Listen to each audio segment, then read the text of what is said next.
Hey y'all, so it is officially back to school time. Kids are in school, things are happening. And for any mamas out there that are saying, what is wrong with these children, particularly if you have middle schoolers, right? If you got kids in that sweet teenage spot, I just want to let you know nothing is normal until November. So it's not just you, it's all of us. They are losing things like their mind and their sweatshirts. So I just want you to know you were not in it by yourself. But they're also coming back with all the tea. I don't know about you, but my kids, I just love it because the girls are all in these phases of life. And I'm really thankful we have very open communication.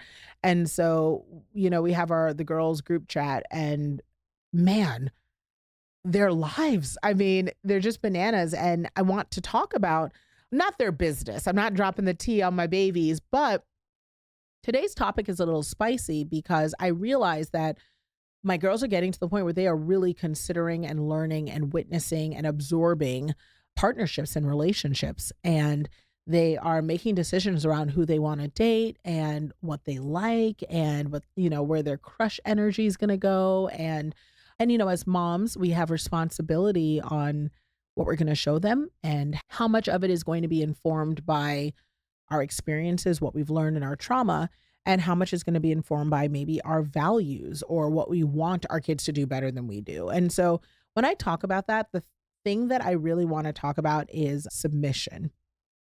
And I know some of you heard that word right now and you instantly cringed. And this is not the first time that I've spoken about the concept of submission in relationships. And the last time I brought it up, I was torn to shreds. And when I say torn to shreds, I mean it's such a hot button issue. So this episode is a little on the spicy side, but sort of the theme of what we've been talking about for the last couple chats that we've had is about being unguiltable. And I can tell you right now that this is one that I think people may have a lot of opinions on, but I don't feel guilty or weird or that I need to evolve in my understanding around this. And those who get it, and those that don't won't, and that's okay. So what I'm talking about is the concept of, I think it has biblical origins. Some might say they're origins that exist within the patriarchy, or societal origins or westernized concept origins. But these ideas of within a relationship, how there should be submission, there should be within the partnership, standardly said, a wife should submit to their husband.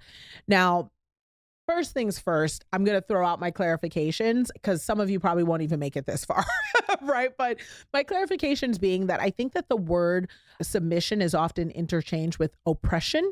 And that is not what I'm talking about here. You should never be oppressed by your partner. You should never be owned by your partner. You should never be in a situation where you aren't able to express or speak or communicate honestly or say no, or you're not giving up freedoms in exchange for a relationship. You're not giving up autonomy in exchange for a relationship. And you aren't expected to absorb the personality, desires, needs, or anything of your partner. So that's not what I mean by submission. And furthermore, I also recognize that part of why I'm lending my voice to this conversation is I do think that this theory has been absorbed and misused and inappropriately leveraged against women in order to try to control our greatness. And unfortunately, I think that the church has been behind that a lot. And I use the church as just sort of an overarching, not specifically within the Christian religion only, but within a lot of forms of organized religion, organized government, organized society. I think that asking women to submit or to give of themselves or to allow themselves to be ruled or put into an authoritarian position with men is a common theme to acquire our compliance based on their terms. And I am categorically opposed to that. Not just categorically opposed to it. I think that is something that we need to continuously and actively root out, and I say that as, that is just the sheer definition of feminism, so supporting all of that. But what I am talking about submission is I'm talking about submission as a concept. So this is me giving sort of the definition of it as I believe that it is intended. Again, just my take. Feel free to argue in the comments below. But, my take on submission is that when you're a strong woman You have the ability, the right, the power, and the greatest gift to decide who you want to listen to, who you want to allow to inform and direct and help you grow. One of the biggest things that I give, and I think that this is probably a big concept that's always kind of confused with concepts of submission in a relationship, is that the best thing that women can contribute to the world and to men are their bodies, right? It's, do we create children? Do we let them make decisions for our bodies? Like, I mean, there's this huge manifestation of like men telling us what to wear and, what healthcare we deserve and, these sorts of things as if, and oh, how we look and our beauty and our appearance, like that is our greatest value in the world when that is hardly the case. There's nothing that is successful on this planet that wasn't touched or created by a woman. And that is just the truth.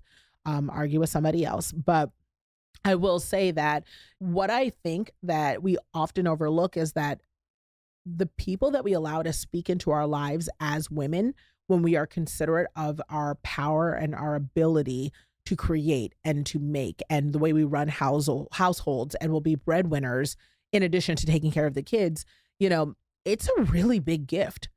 And when I think of submission, submission to me is in a relationship allowing a man, my partner, because that's, I'm heterosexual, but my version of a partner, a man, to speak into my life and inform my decision making, and also at times step into a directorial role where he will drive and lead our family and our household, and me granting him that, right, and saying like, look, I am lending this to you and trusting you, and that to me is a huge gift, and it's something that I don't have to give because I don't need it, like, right, I can do things myself as a woman, and I'm strong and I'm capable and I bring a lot to the table. So that's how I see submission working. So I want to tell a little bit of background, now that we kind of are using the same definitions, I hope, it can be a really incredible thing to feel the type of security in a relationship where that if the person that you have chosen to submit, to, that you've chosen to be your other decider,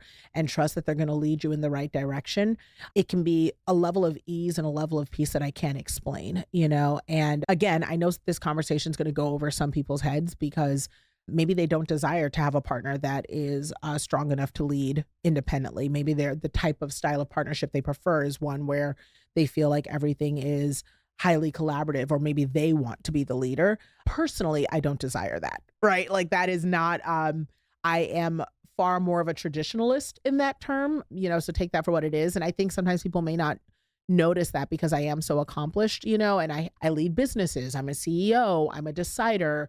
But at the end of the day in my home, I really like when I tell you I love my homemaker life. Like I love taking the kids to do activities. I love gardening. Like give me Proverbs 31. Like I will knit, I will mend.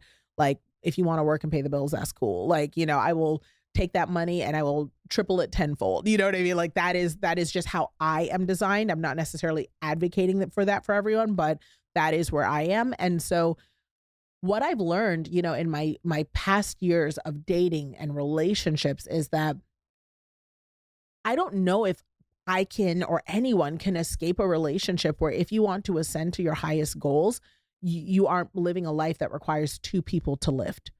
And if you know that you have to lift something with a partner, you better trust them to be able to carry their own and do their own. And you better know that they can meet you where you are. In the Bible, they call it being equally yoked, right? And that basically is a term where if two cows are walking and plowing a field, if one of them is stronger than the other one, you aren't able to actually plow. You'll plow in a circle. You won't actually go straight because you can't push things together forward. And I have yet to meet a woman who has said that they aren't looking to be a power couple on some level. They aren't looking to improve their life with their partner. You're not getting married to stay the same. You're getting married to grow, whether it's your family, your income, your impact. And knowing that that's something that you desire, and knowing that one of your greatest strengths is finding a partner that you trust and allowing them to use you and your talents and your gifts and hopefully lend their own. A lot of us give that away and we find ourselves submitting to the wrong man. And we think sometimes that the issue is submission when the issue is the person that we chose to submit to. And that's the lesson that I came to in previous relationships I've been in, since, gosh, my early 20s. Some of the people I would date, they'd be these people that I would think are strong personalities, with like good decision making, but then you see how they decide in their own lives. And you're like, not I'm letting this person who can't even make a decision between A and B in a sensible, logical way make decisions for me. That's crazy. Or looking at, other people I've dated, been in relationships with, and I'm like, this person can't even take care of themselves, like, mind their health care, their home, their laundry. They can't cook a meal, like whatever it is, right? Like they are not independently functional. And yet, because of either what society has told them or convinced them, or their own birthright or their household or their culture, coming from an African culture that has a lot of strong male perceptions, around what being masculine is. I would say on several levels toxic, but that's a conversation for another day. There are these men who are out here who really feel like they're entitled to our submission regardless of what they bring to the table, and me falling into that for a variety of reasons, right? Because there are some of you here who are like, I would never, it's not an issue for me. Good for you, good on you.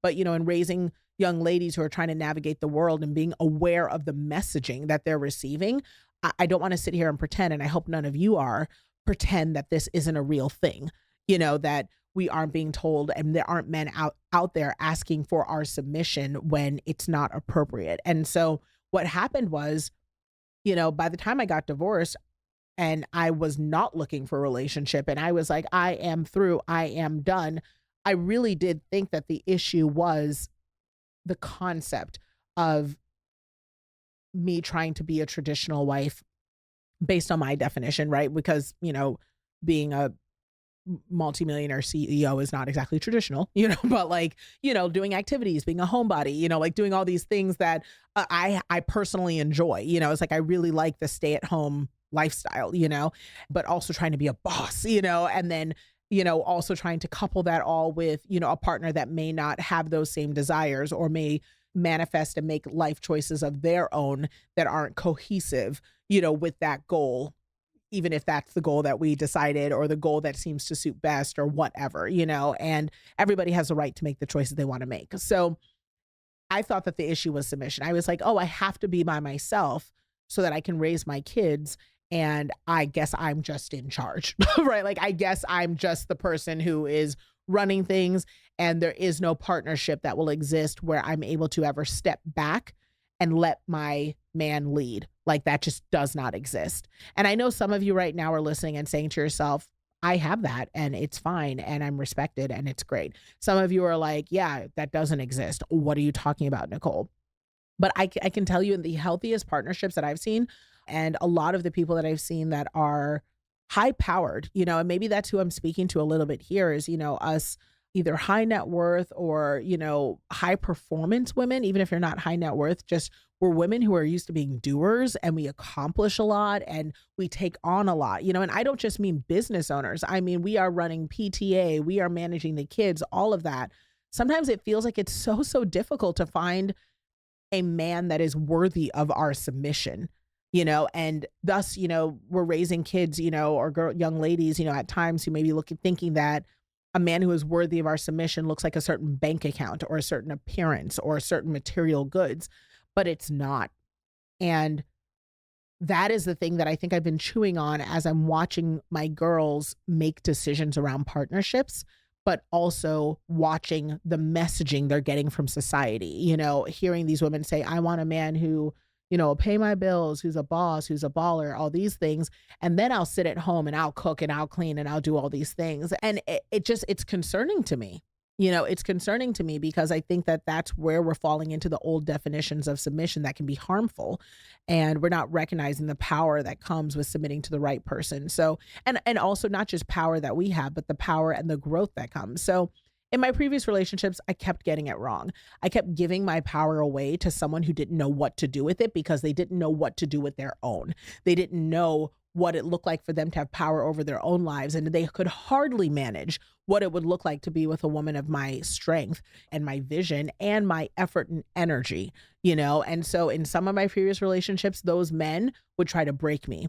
because they felt like it was easier rather than them stepping up and doing what they needed to do, or stepping up and becoming who they needed to be independent of me. A working men who had jobs, who were healthy, who went to therapy, who took care of themselves both traditionally with medicine and preventatively with like exercise and healthy foods, and rather than them worrying about that, it was easier to try to break me down. We see that. And that's one thing I'm watching for my girls, that we see that happen. I've also been in partnerships with men who, you know, it would be competitive. We've talked, I think I mentioned this a couple chats back, partnerships where it was very clear that my partner was jealous of me. And I don't say that in a way where it's like, I think I'm so hot and amazing and oh, everybody's jealous of me and blah, blah, blah. I don't mean it like that. Some of you really struggle with this notion because you don't quite understand why your partner doesn't support you, or even worse, why they undermine your efforts.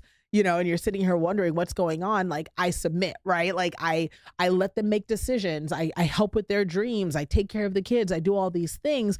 Can't they see that I'm in it to win it and I'm here to do it for us? And you don't understand that the reason they don't want to see you win is because they can't bear it.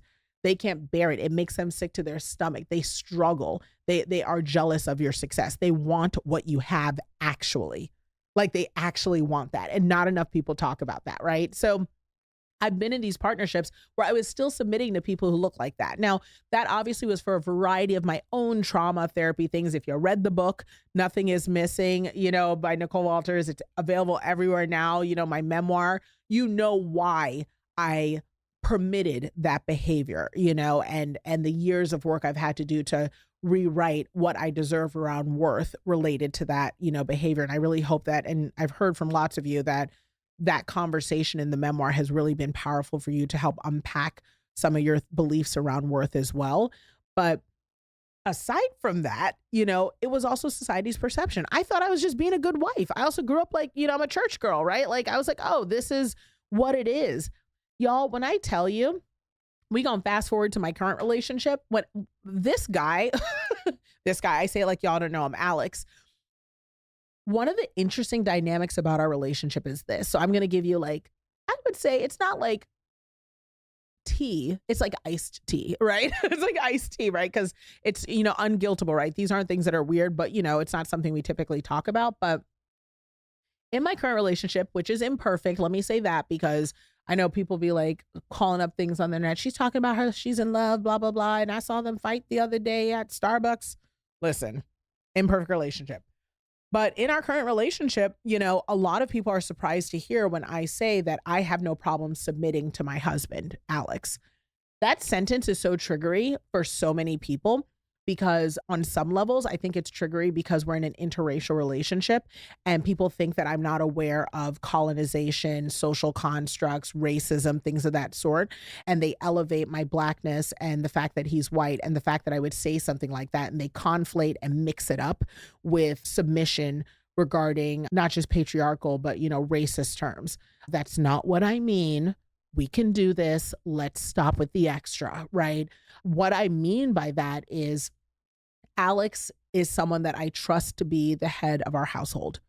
He is someone that when I have a decision to make, I seek him out for his opinion. And I trust that if I am ever at an impasse, that he has the clarity of mind to make a decision that is in the interest of not just me, but our family and our future. And I respect him as somebody who, when it comes to the deciding and the direction of our relationship, I hold no resentment, and I'm able to look at him and like, I have no future resentment around where our directions go because I also know with what mindset he's making decisions. And these are all things that I couple in as a concept of allowing myself to submit, allowing myself to step back, allowing myself to rest in my strength and know that I've got someone else who can carry for me or instead of me and know that I'm okay. And I know that there are some people, also especially if you're like younger, if you've been inundated, or if you have your own trauma or your own difficulties, with relationships where this may sound weird, where it's like, girl, you doing too much. You can't be you got to keep your guard up. But when I tell you there is a peace that comes with being in a partnership where you can let your guard down and we all deserve to let our guard down. Like when people talk about soft life and rest, that's what I'm talking about. I can rest easy in the arms of my partner, knowing that I am safe and covered and cared for.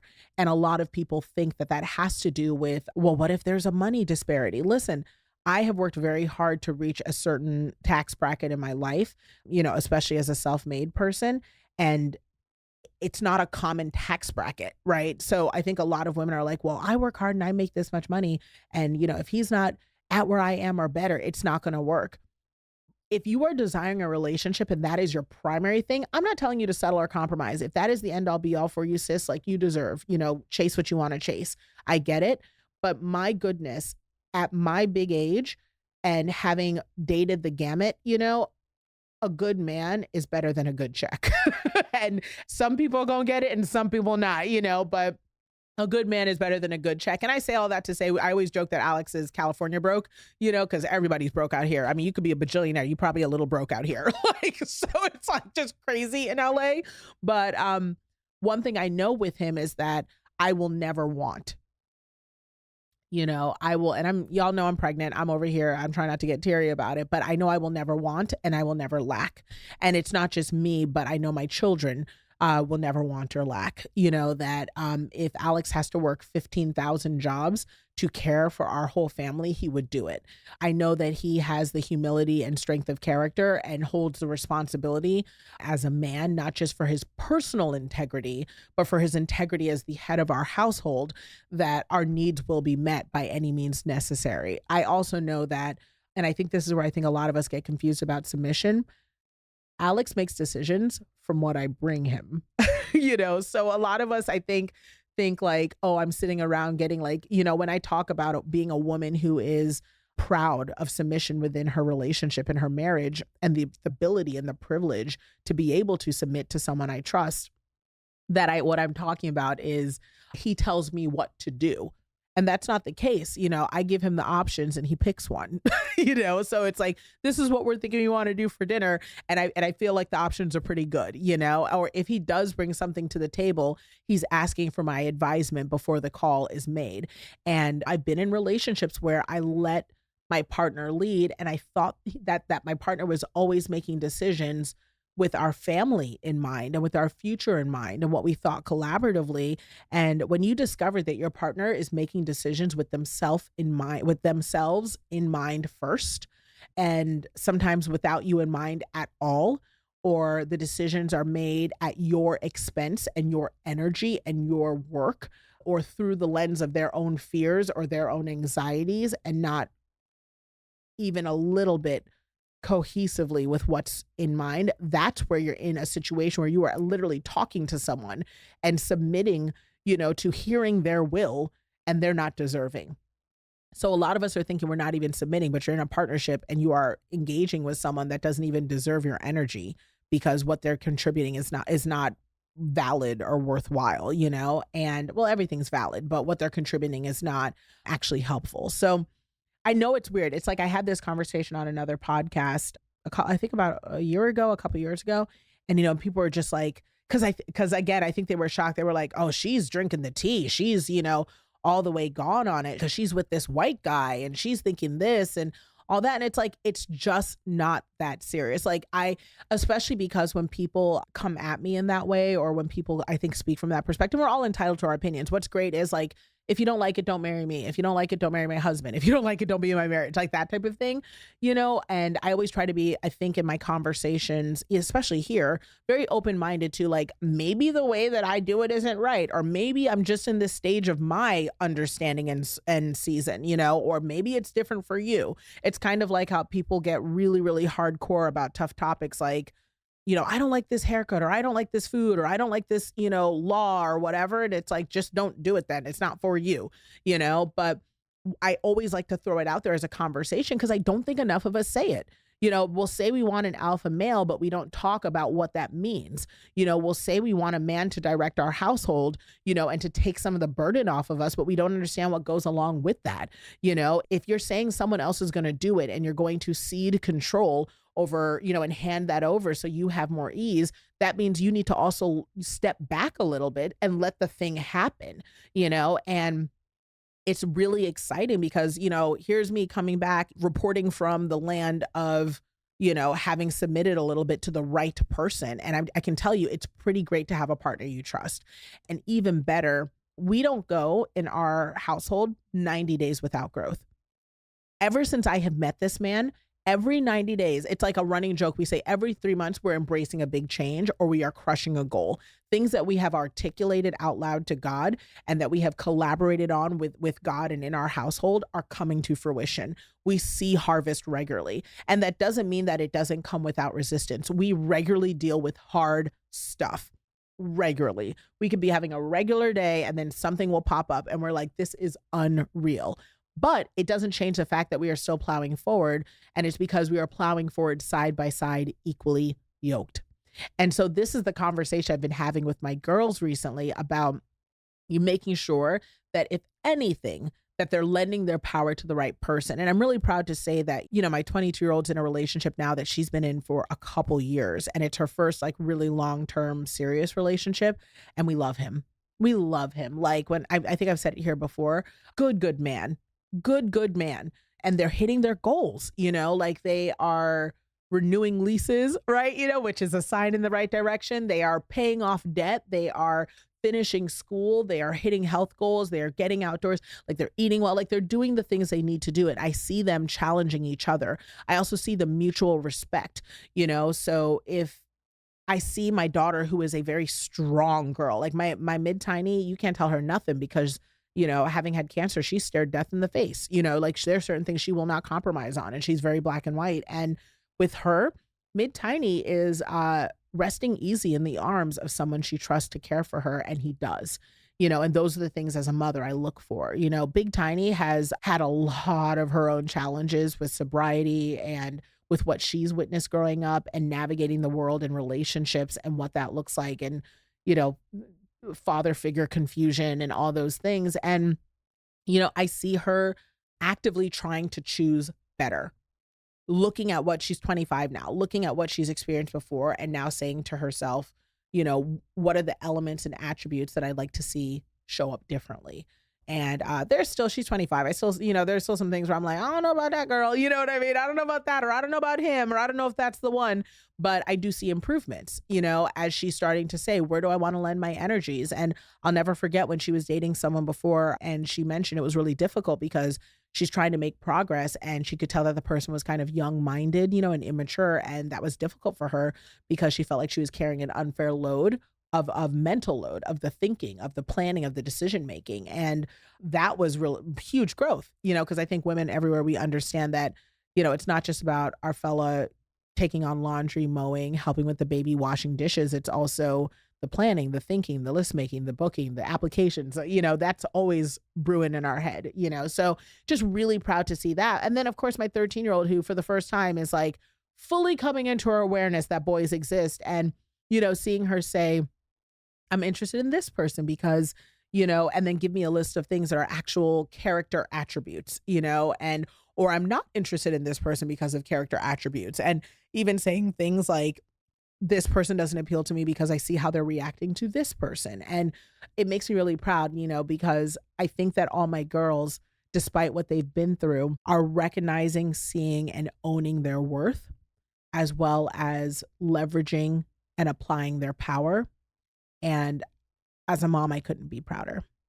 And so it's my hope that even if this chat was a smidgen triggery, or if you had some moments where you're like, no, girl, that ain't it. Or some of you also, I know, are a little bit older than me, older meaning like, wiser, than I am. And you might be like, girl, you still sound young. Or when you hit your 40s, if there's anything, you recognize you don't know everything, you're still learning. But, I think that there may be some merit to, some of the things that I'm experiencing having been a second chancer. And I just hope that you recognize that you deserve to have a partnership with Trust and Ease.